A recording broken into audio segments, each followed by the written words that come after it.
19세기에 백성들의 삶은 대단히 고달팠습니다. 세도 가문에 의한 세도 정치로 삼정이 심각하게 문란해진 상황 속에서 농민들은 큰 고통 속에 살아가야 했죠. 이제 백성들이 믿을 수 있는 것은 허황된 이야기, 비밀스러운 기록, 미래를 행복하게 맞춘다는 예언, 이런 것들에 의존하게 되기 시작합니다. 그렇게 크게 유행하기 시작한 것이 비기, 도참과 같은 예언서들의 사람들이 이제 믿기 시작하는데요. 그러던 도중 우리나라 자주적인 우리나라의 스스로의 민족의 종교인 동학이라는 종교가 백성들 사이에 널리 퍼져나가기 시작합니다. 태권 끝.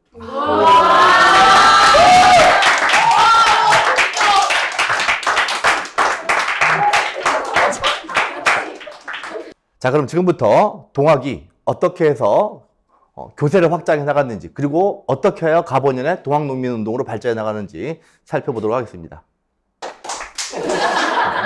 프린트 아래쪽에 있는 동학의 교세 확장 파트를 먼저 살펴보도록 하겠습니다. 경주의 몰락한 양반이자 서자 출신이었던 최재우는 서양의 종교, 서학에 대항한다는 의미로, 즉 천주교에 대항한다는 의미로 우리나라의 종교, 즉 동학이라는 이름의 종교를 창시하게 됩니다. 이 동학은 하늘님을 모신다 라는 의미의 시천주를 내세우며 그 교세를 널리 확장했는데요. 또한 동학은 사람이 곧 하늘이다 라고 하는 이른바 인내천, 사람이 곧 하늘이기 때문에 우리 사람 모두는 하늘과 같이 존귀한 존재이다라고 하는 평등 사상을 널리 설파하게 됩니다. 이런 과정을 통해서 동학은 점점 교세를 확대해 나가게 되는데, 이를 염려했던 정부에서 동학의 교주였던 최재우를 체포하고 세상을 어지럽히고 백성을 현혹한다는 혹세무민의 죄를 저질렀다는 이유로 최재우를 처형시켜버리게 됩니다. 최재우의 뒤를 이어 제2대 교주가 된 최시영은 용담유사, 동경대전과 같은 경전을 통해서 동학의 교리체계를 완성합니다. 그리고 또한 포, 그리고 접이라고 하는 동학의 교단 조직을 완성함으로써 동학을 단순한 민간신앙이 아닌 이론적 체계와 조직적 체계를 갖춘 하나의 완성된 종교체제로 만들어 나가게 됩니다. 그리고 제2대 교주 최재우는 먼저 처형당한 제1대 교주 최재우가 억울하게 죽음을 당했다고 보고 그 교조의 억울함을 풀기 위한 대대적인 교조신원운동에 돌입하게 됩니다. 교조신원이란 교조 최재우의 억울한 누명을 풀어준다 라고 하는 뜻이 되겠죠. 동학의 3대 교주가 된 손병희는 동학 내에 친일 변절자 그룹이 점점 확대되고 그들이 일진회라고 하는 친일 집단으로 변질돼 나가자 동학 내에 친일이 아닌 사람들을 구분해내기 위해서 동학의 이름을 천도교라는 이름으로 계칭을 하게 됩니다. 아까 앞서 말씀드렸듯이 제1대 교주였던 최재우가 어떻게 사망했다 그랬죠? 사형당했다 그랬죠. 사형당한 이유가 백성들을 현혹하고 세상을 현혹한다는 이른바 혹세무민의 죄를 물어서 최재우가 사형당했는데, 그러하던 1892년, 93년경에 이르게 되면 우리 교조, 종교의 할아버지죠. 이 종교인 동학을 만든 최재우의 신원, 억울한 누명을 풀어주세요 라고 하는 교조 신원운동이 본격적으로 생깁니다. 1892년 전라도 삼례에서, 그리고 1893년에는 서울에 와서 복합, 땅에 엎드려서 상소를 올리는 수많은 동학교도들이 광화문 앞에 와가지고 저희 교조 최재우가 잘못을 저지르지 않았어요, 억울함을 풀어달라고 하는 그런 상소를 올리게 됩니다. 그러하던 1893년 보은 집회, 충청 북도에 있는 보은이라고 하는 곳에서 집회를 열는데 역시 교조의 신원운동이 전개되는데, 이때 이 와중에 뭐가 터져 나오냐면 나쁜 탐관오리들 꺼져버려, 그 다음에 나쁜 일본 놈들 꺼져버려 라고 하는 반봉건, 반외세와 같은 폴리티컬한 슬로건들이 나오기 시작합니다. 그 이전까지 교조신원이라고 하는 것은 동학이라고 하는 종교의 출발점이었던 최재우 선생의 억울함을 푼다는 측면에서는 대단히 종교적인, 릴리셔스한 측면에서만 이 운동이 전개되다가 93년에 충청도 보은 집회에서부터는 정치적 구호가 나오기 시작하는 거죠. 그러하던 것들이 이제 1894년에 본격적인 동학농민운동이라고 하는 거대한 근대사의 혁명적 물줄기를 만들어 나가는 출발점이 된다고 볼 수 있겠습니다. 자, 그럼 지금부터